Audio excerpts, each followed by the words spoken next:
so that's going to be huge for them. Alex Each going for that Zillion once again. We did see him play this in the tournament. This is really also a protect the cog. They can get him in and out, or, well, start with Genja on the initiation, depending on who they choose as well for Gosu. We'll have to see. Yeah, Vayne being picked out, as well as Mistake holding on that top laner right now. He will be going on to Tarek, but he's going to be choosing out that Nidalee.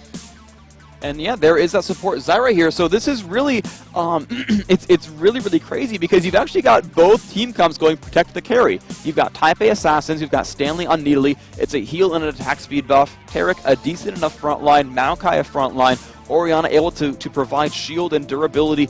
And it's just like, guys, let's all just put our cards, let's put our eggs in a BB's basket. Let's give him a nice big backpack. Let's ride in that and hope he can carry us to victory. Because this is really just a team that says, good luck, BB. We're relying on you. And it's really kind of the same thing here for M5 BenQ because they didn't go for like, and normally when we see Zillion from Alex Each, it's because they have Jax or they have Olaf on that lineup where, you know, yeah, they've got Genja in the back line being awesome as that carry, but they've got a big frontline tank, you know, running in with bonus movement speed, running in with that revive and just chopping someone to bits. They don't have that. That Udyr's going to be useful. He's going to be disruptive, but it's jungle Udyr. He's not going to have crazy farm and be a super beast. And it's York. We saw York last time. Did not need help to be tanky. Right. He just went Guardian Angel, went Trinity Force, was beefy in the front line, didn't require anything special. They don't have reckless aggressors here on M5. They've got just a front line that says don't walk past us, and Kog'Maw in the background killing people. And if he does go down and die, they do have Zillion to revive him. So both these teams going a little bit light on damage and saying, okay, BB, okay, Genja, it's on you. Not that I'm, you know, I don't know very much for Stanley's top Nidalee play, but I feel like they've forced themselves into a composition that wants to use everything from their champions. And if they don't get that right on Taipei's side, you know, if Nidalee can't get in there, yeah, she's going to want to be able to throw heals on Vayne, get that attack speed up, get other things happening, get that shield. So I think if those don't correlate for them within this matchup, they're going to find themselves coming up short. A lot of their initiations last game on Moscow 5 that was 100% ready, that Stand United Requiem attack bottom was an amazing engage by Taipei Assassins and would have taken 99% of any professional player off guard. But Moscow 5 on their game is ready for these little things that Taipei Assassins is going to have to do to really get their composition to come to fruition. And so here we are. The game is started. Let's get ready for Game 2 of these semifinals. This is do or die for Taipei Assassins. You see them on your screen. They are down 0-1. The Galen Center getting prepared for the World Finals to take place on Saturday. Moscow 5 BenQ. They are one game away from qualifying themselves for that grand final. It's 1-0 in this best of 3. They are winning in this matchup. M5 wants this. TPA needs this to stay alive. Getting that sapling pull. There's going to be a little bit of an invasion here as they saw Darien leaving the bush. They're being very quick on this as well. They have given up the fact that they are now in the jungle, and we're going to see a rotation here that top side. Moscow 5 is going to start going after the other blue as well. TPA is going back, though. Freak, this could completely be a strategy where they push that in there, and then they're going to be waiting for this fight. However, they don't know how many members are on the other side, so they're really walking into danger here. They got spotted. I mean, their opening play was really cool. Use saplings, use traps, put some wards down. Make sure you keep track of the opposition. They know their level 1 is so much stronger, and they've got the stun on the Gosu Pepper. Gosu not looking good, and this may be the first blood coming out, and BB comes up strong. A full assist to the rest of the team. He's not even going to bother casting the passive. Finally deals, shoots it out at the end. No kill there. Great moves by TP. I'm surprised they picked that up, though, because they got spotted by Zillion on the way through mid. Gosu should have known they were coming across right there, but still a great initiation coming out overall. And, you know, I'm looking at this roster, and yeah, it took like one flash to make that happen. I mean, really good opening. TPA off in the driver's seat. They did get that 400 gold to BB, but the one thing to remember is he has not spent that gold yet. BB does not have that gold in his he has the gold in his pockets, but not on his character. So that level 1 fight, that top lane's still going to be just the same as always. Great farming help coming in. They're trying to get the junglers through as fast as possible. You do see the smite is down onto Diamond, and he holds his smite on Little Ball, so he's going to be looking to get around the jungle and get out quite quickly. With that assist, it's going to help him get those items that he needs to keep scaling, rather, into this game. Looks like we do have boots pots going on to Gosu. He blew one of those as he went down, so that lane is going to be aggressive, but they're going to be looking for fast kills and then to get back out. Freak, they have no vision to be safe in that lane. 2 minutes and 30 seconds in, another invasion coming in here. The red buff dot, or the dot is still there for Diamond. He can see that they're taking this because the skull is still on the map for him. He looks to go in. He will not be able to get it. It goes to Maokai, and they're going to be forced. No, actually, Little Balls, or he did get that, sorry. Diamond does pick up his red buff. They take out Mistake in this situation. Alex coming up with a kill for himself. Genja forcing himself into this fight, flashing over the wall. And BB rather could pick himself up a kill here. Beautiful shield coming from Oriana.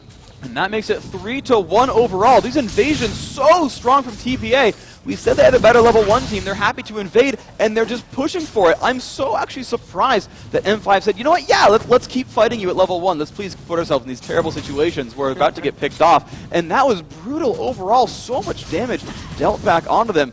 Poor Gosu Pepper still not even level 2. You know, the rank 1 Stranglethorns is nice, but not putting out a lot of punishment overall. That was pretty risky. This opening for TPA so good. Very scary. BB now 2-0-1 as Vayne this early in the game. Vayne is a late game carry, but will still put out the pain if given the chance to do so within these early levels. Only 4 minutes into the game, Gosu trying to throw out the harassment. They know they don't have too much control over that lane, as I said before, with the wards, so they're really trying to push these guys out of lane as much as possible. So if there is a gank, they're not affected by it as much. Zillion, Alex Ish playing the role for everybody on his team, and really everybody is assisting each other right now. And the one thing that M5 needs to do right here is to realize that BB has still not gotten back to lane to buy any items. So despite all of these kills, despite everything, at this second, he's on equal footing to Genja. I guess I'd call it the top lane, but those dual lanes there are identical right now as far as power is concerned. There's a little bit of experience in the lead, but that's about it. The golden items, it's a wash right there. And so M5 needs to hold them in lane as long as possible and keep Vayne from buying. The second she buys, she's dominant in lane. These are where the words would come into play. Gosu could find himself out, but he calls the time in his head and says he feels right for Little Balls. We've seen him around the jungle. I'm going to time this seedling and throw it in the bush. Really throwing Little Balls off there, but he still has a chance to come around the backside. You can see the cautious play. Mistake a little too aggressive there and really telegraphs this one in.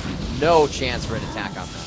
But they can perfectly zone this lane. You look at the minion wave, and actually, it's now actually bigger on TPA's side, so it will push to the turret. And so M5 can kind of sit on their heels and wait. They won't lose too many minions if they just simply wait in the background and let it push to their turret. Because the wave is so much larger on the other side, you're not expecting to have your minions really pick off too much in that wave, and they'll be pretty safe overall. Alex Ish getting a little harassment done to him, but Diamond procs perfectly there as he makes his way through the jungle.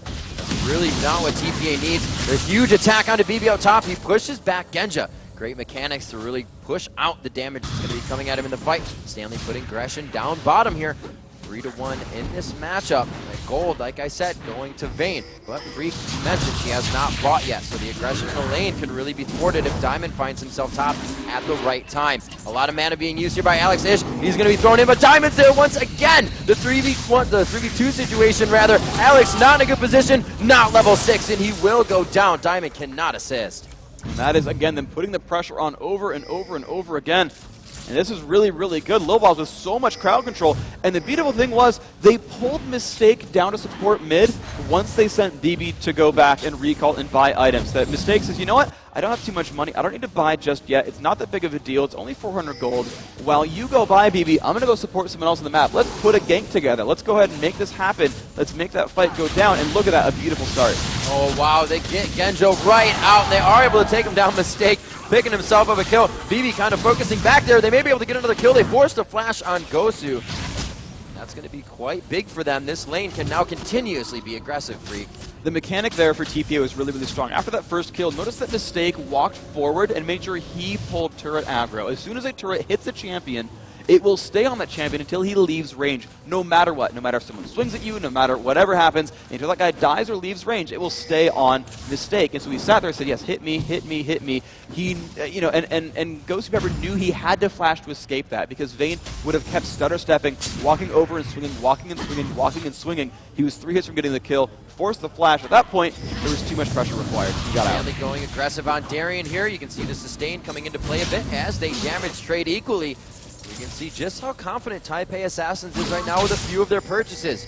quick chalice buys going in both lanes of Stanley as well as Toys. The boots of mobility onto Maokai as well. Little Ball's trying to get these ganks to happen more often and get them to happen in favor of his teammates. He's been doing a great job. Right now he has 4 assists, and like I said at the beginning, Freak, when you grab Maokai, it's going to be to set those lanes up for the ganks. You're grabbing all the extra gold. Exactly. It's very ironic that when you pick a tanky jungler like Maokai, they're actually called aggressive junglers because they show up for ganks and they fight champions a lot. And they transition into tanks late game. He's so happy to get that gold, of course, because it gets his gold generation items really quickly. And actually, instead of that, he's continuing to play aggressive. He's actually going boots mobility early on instead and using that for further gank potential. Now to go through these builds some more, you're seeing kind of a sustained war there. Stanley going Chalice. Uh-oh, here comes Diamond. Toys is on. They are going to lock him down. Command Shockwave comes out. They get a little bomb damage there. The blue buff is going to keep Toys on the aggressive. He is going to be able to throw out a few more auto attacks. Each one scaling with a bit more damage. The Ping's top lane as they have turret off to the side of it. Stanley trying to heal himself up in that bottom lane bush. Continuously pushing that lane. 63 to 52. The matchup still in anybody's favor there. Nobody really has the upper hand. They both have pretty good regen going down for themselves right now. And you can see him really no mana still staying in that lane. Top lane still being addressed quite a bit as the junglers both leaving their red buffs right now. Could see a little bit aggression towards that top lane. The boards are down for both teams here as they start to really figure out that the abilities are up. Everybody's starting to get their ultimates, Freak. The team fights are going to start to come to fruition in a little bit here. Yeah, I think, and then one big thing here for Stanley is he's actually got Summoner Teleport overall, so he'll be able to show up to those fights much more frequently. I think TPA definitely wants to keep moving in and put that pressure on because they want to keep the aggression going. They've got enough of an advantage. They can actually keep pushing that advantage. Vayne is such a good duelist. We talked about that in the post-game to Game 1, where Vayne was able to go on and do whatever she wanted and just simply be that queen duelist. And so they want to keep putting her in fights where she can win. They want to keep putting Toys in those battles as well. He's got enough mana regen. He's got good enough cooldowns that he will keep putting pressure on the map as well. The overall team fight here, 10 minutes into the game, is just better for TPA. I think M5 would love to let this kind of sit down and, just let turrets take a bit of damage and just let that, fight equal out. He's in a dangerous spot. He throws down the Chrono Shift. They're still attacking, and they allow him to go down. But there's a little bit of crowd control here still. Can they go for it? And they will. Drop him a second time with that Ignite on. Diamond trying to go for the kill, but Little Ball splashes out perfectly on top of the ward. The teleport comes in from Stanley, and it looks like they may continue to dive. The flash is forced out. So many summoner spells used in that fight, coming into 10 minutes in the game, but TPA grabbing an upper hand there. And they're going to keep that pressure on, that Summoner Teleport being used, forcing the flash away from Diamond, and that severely limits Diamond's opening potentials. Look at who he could gank. Trying to gank Nidalee, she can pounce away. You try to gank Orianna, she's got that command dissonance, and there's not enough crowd control from Alex Ish on Zillion to make her stop down either. You try to gank for BB, he's got condemned. There is really no opening for Diamond without flash. These solo lanes, or really every lane for Taipei Assassins, is safe from Udyr's pressures. And so they're going to be happy to keep scaling through this game and keep putting pressure on their lanes. Look at the minion count differences. 93 to 59, 83 to 53, 86 to 74. Even Nidalee's winning her solo lane without any aggression from other sides. Freak, I gotta hand it to BB right now. He is connecting so many third silver bolts and just keeping Genjin down in health. Always about 10% HP. Rolling into the turret to take one shot and back out. The mechanics of BB right now are completely winning that lane. Stanley definitively winning his bottom lane, but now allowing Darien to farm. We said, don't focus Darien top. We have to free up little balls. That's not where you want to be. Darien, very much like Wicked, can be beat the entire game and still come back to be a formidable opponent towards that late game. So we'll have to see what he can do now with his turret being the first to fall, Freak. Well, it doesn't really help him very much with that turret down. Of course, Darien now has actually even more avenues of getting jumped upon. But the thing is, TPA, they don't really want to get Stanley fed. They don't really want to shut down Darien. So even though he's available, it's not really the best place to go. BB dropping out a turret up top. A lot of focus from Moscow 5 as they know they're losing turrets. They get themselves golden experience to trade that one off after a 2-turret loss. They're going to be focusing towards mid here. The pings are going down. It actually comes from their own team. TPA is just saying, I think you guys are pretty safe up there. We got vision of Moscow 5 in mid. And you can see BB taking some extra shots. These guys are just really playing a calm game. And this is really, the kind of play that M5 needs to make, because, they know that those outer turrets will go down regardless, because they know they've got absolutely no map control right now, and TPA will eventually kill those turrets regardless. So what they want to do is say, you know what, you'll kill them, I get it. While you're doing that, we're just going to set up dragon takes, because, when you're down 4,000 gold, 4,000 gold means a lot when everyone's got like 10k. It's a very, very big margin, and absolutely TPA is very far ahead right now. But if everyone has 20,000 gold, or 30,000 gold, or 40,000 gold, then 4,000 gold means a lot less, and they want to reach that kind of situation. So yes, they'll trade 1,000 gold for 1,000 gold. They'll, kind of get in these fights that aren't champion versus champion. They're going for dragon, the other team goes for a turret. They're going to farm some, of the other team farms some. They're going to try to trade those sort of moot advantages and just kind of let the game push on forward. They're going to try to buy, some time and push themselves through this matchup, because they've still got a pretty much impossible to kill Kog'Maw. There are no assassins really here on Taipei Assassins. You're seeing a safe build from Stanley. He's got Wriggles and a Chalice. He's not like rushing Trinity Force. He's not looking to chunk someone out with a Death Cap or go for against his Rage Blade. He's simply there to be a really annoying sort of force in the mid lane, or sorry, annoying force in his bottom lane, kind of mess with Darien, and just kind of toss heals to BB and let him scale. So it's really up to M5 to farm out their solos, get tanks in the way, and then let Genja get some gold.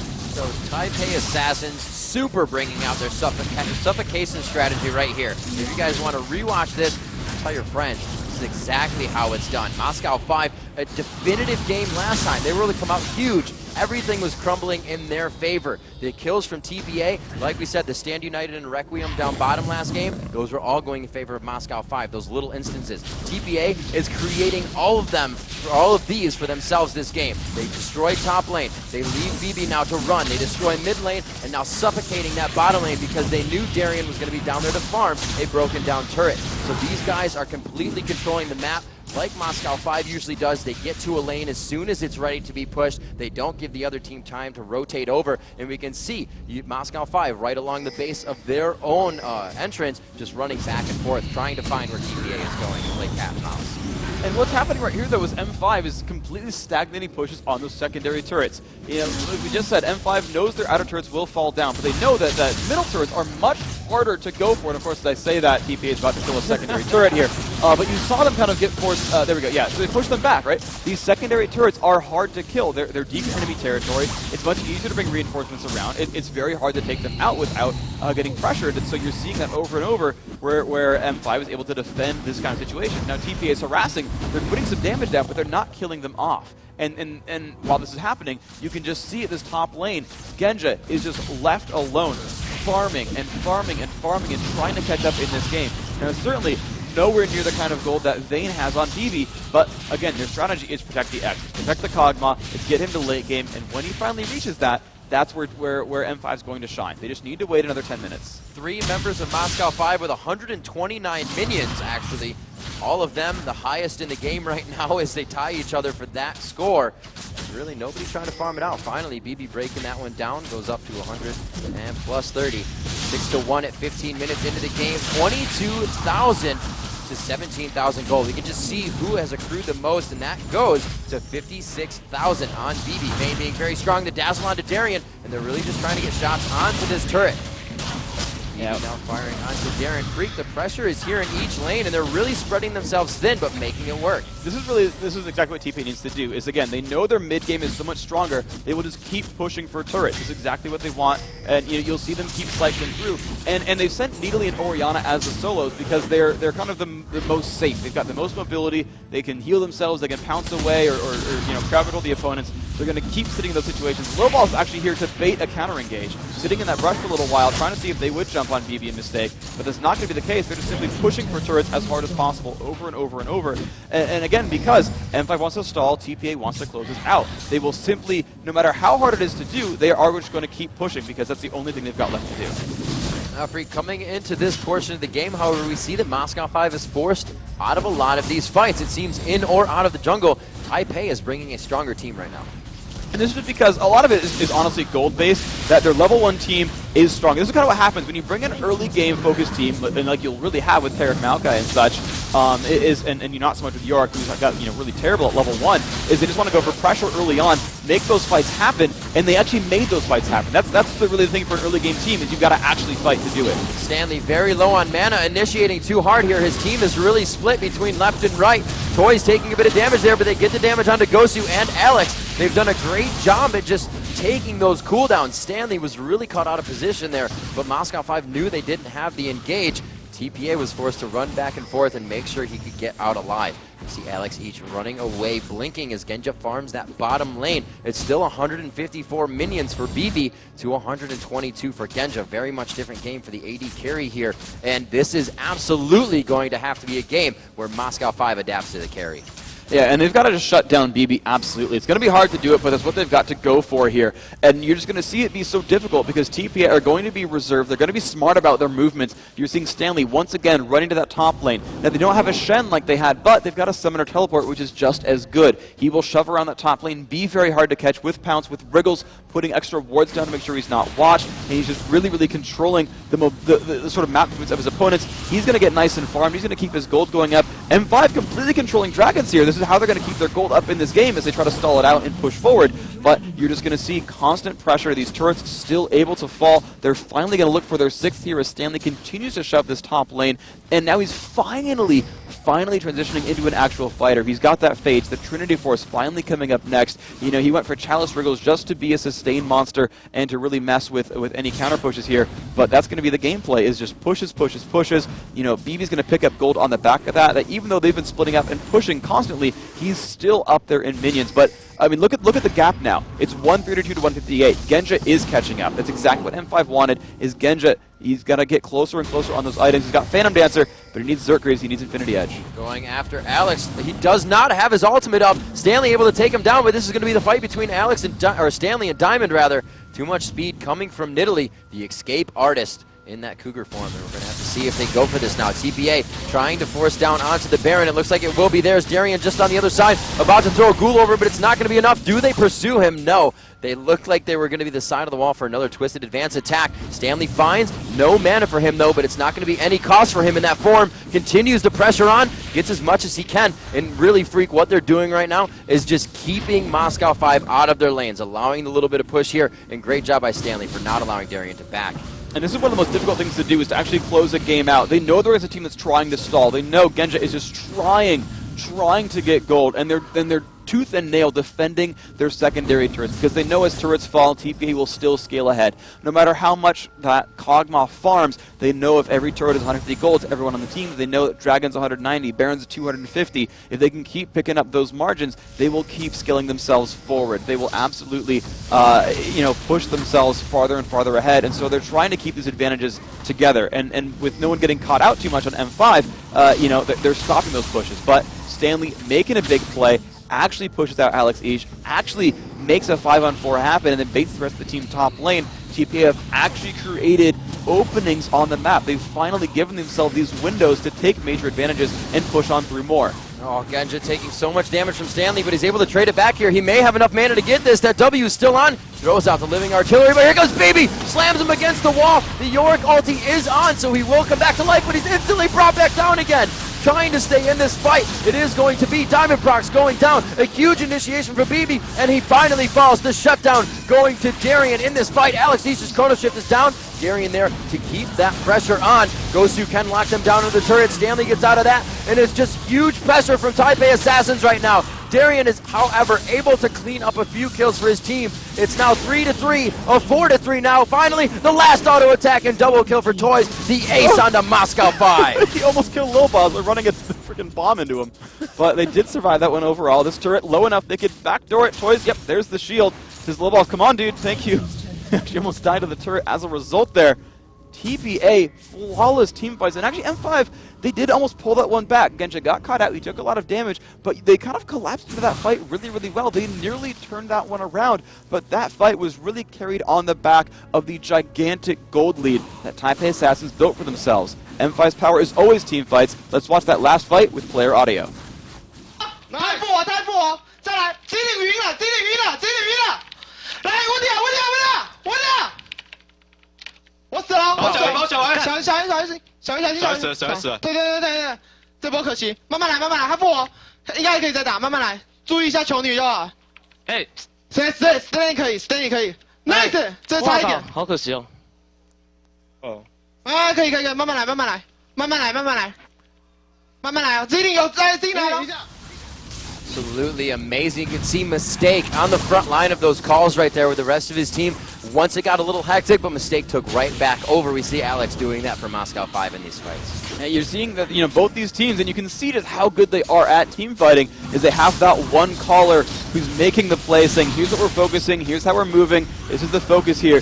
And again, I want to reiterate, I've heard so many teams on their comms just incredibly hectic, everyone barking out orders. That one captain there making the calls. I mean, this is a looking like a game 3 coming up in the semifinals. Honestly, now we're at the 4 best teams in the world. Neither of these teams had lost a map up until this point here in this tournament. It looks like they're going to trade 1-1 as this game moves forward. And I mean, these are just top caliber teams, and they're relying on that one captain to make those plays. And it's just interesting to see how do top teams differ? M5, amazing team fighting. TPA here, clearly amazing team fighting and great plays as well. And it's that captain role that seems to be a really big difference. Freak, with how the game went last time, Moscow 5 was so in the driver's seat. I pointed out that, Taipei Assassins kind of had a composition that relied a lot on itself. But each lane fended for itself. That composition of reliance is totally out the window. They can all do what they want, and their team composition has become that much stronger, allowing BB to run by himself. He can pretty much 1v3 any situation against this team. There's not enough crowd control to just lock him down.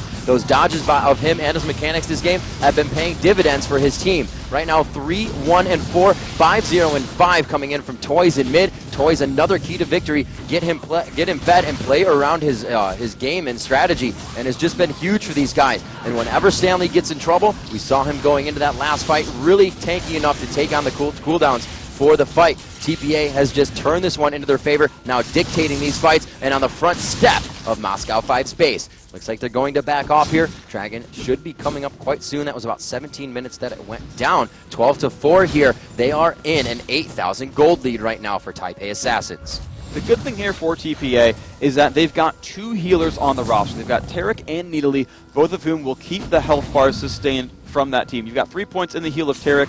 You've got, I'm going to guess 5. You have 5 points in the heal for Needly as well. So they've got a decent amount of sustain here, plus the Chalice there on Needly giving her some nice mana regeneration. I mean, this roster is about sieging. And when you consider one of the biggest long-range nukes is going to be Time Bomb, it's very easy for Toys and Oriana to shield that damage output as well. Honestly, TPA, as long as they've got the mana for it, are going to be near immune to long-range harass. And that's really the only tool M5 has. Because what M5 needs to do is try to swipe out minion waves, which will be very difficult. They don't have a Nivea or Karthus or Caitlyn or things like that that'll sweep waves out really, really easily. So they're really relying on kind of getting into the fight, taking a bit of flack as they do it, and trying to harass back TPA. But as Taipei Assassins heals themselves back up, they're just going to put themselves over and over again in these long-range sort of siege situations where they're just at odds, and they're going to take some damage, and they're going to hope to heal it back. Stanley now with the Golem buff is a huge deal here. He's going to have a lot more presence in those fights. So Darian, forced to build a little bit differently this game. We saw him go straight Triforce into that Guardian Angel. Now really not building himself tank either. Where are they going to find that front line for themselves to come from, Freak? Stanley is getting quite tanky, and they're really able to just come into these fights a lot stronger. And the difficulty here is that, they're going to hopefully rely on Diamond to be a tank, but, with him going Manamune into a Trinity Force here, they don't have that front line. You heard Dan talk about the fact that the team needed a Frozen Heart, and Randall's Omen was in that mix as well onto Olaf in WE versus CLG. They need, very directly, a Frozen Heart in this matchup. They need that to help shut down BB on Vayne. No one else, except for Toys, is a gigantic damage threat. Stanley, very utility-based. He added a Spirit Visage there just to be a bigger tank. He's got Mercury Treads overall. He's honestly just a mobile, low cooldown tank, trying to be as disruptive as possible and toss heals onto his team. It looks like he may be able to get out of this one as he just gets into that bush. That passive going to give him some movement speed. And you can see him turning around, knowing the aggression. TPA now going on to the Baron. It looks like they will be able to grab this one down. Will be nice for them. They wait on it, though. If they can get some damage, it will stop the Baron from healing. They keep that tick in. They're They're just waiting for them to come out. They're really baiting this fight out. They know that M5 is too spread out. Coming in from the side, it's going to be Diamond. He tries to steal it on Udyr, and he's not going to make it out of line. BB takes him down 13-4. A huge push by TPA coming up. And that was really smart how they played that one out, because they kept trying to bait Diamond into flash over the wall. They did not want to risk that smite. You saw, again, with the WECLG match, where they had control over Baron, they knew they'd probably get it, but Snoopy was afraid of getting out-smited. And they went, okay, we'll push it. Okay, hold on. All right, now Kog'Maw got vision. Okay, but Wards is swept. Okay, go back in. And they bursted it down at the last second. You saw Diamond's flash come in after Baron was killed, because they just psyched him out enough to get full control. Hero Freak, oh my god, coming in so big. Genja, Chrono Shift down, but they continue to fight him. Genja will come back up, but he's going to be obliterated once more. No, he makes it out towards the top side. We do see that Darien falls. Genja forced away from and then back towards his turret. A double kill coming in. Huge game for BB here as he comes in to finish off this one with his team, focusing down onto Diamond, but it should be the inhibitor. They're going to gain some huge ground here as they turn Moscow 5 base into shambles. Moscow 5 not exactly flustered, but I think this is the first time we have seen them not be able to answer his strategy. The suffocation from Taipei Assassins just too much. Huge damage coming from that Orianna shockwave, but she is forced to bring it back. No, yes, coming out huge. Toys just back down to his team, and it's going to be that first Nexus turret, the second Nexus turret, the Nexus now, a game 3, Moscow 5 forced to defend on the fountain, and it's going to be a huge matchup. Your first semifinal match going into a best of 3 between Taipei and Moscow 5. And what a match that was from second number 1 TPA coming out with the strategies, jumping in and invading onto the jungle. You saw them kind of run in there, put a ward down, really put down traps and saplings, make sure there was no counterattack from M5. And again, that level 1 team so strong. They said, okay, you're not starting blue. We know you can't start blue because we warded it out and made sure you weren't there. Cool. We're going to go back to our own golem buff. Make sure Maokai has that. Make sure he's got mana to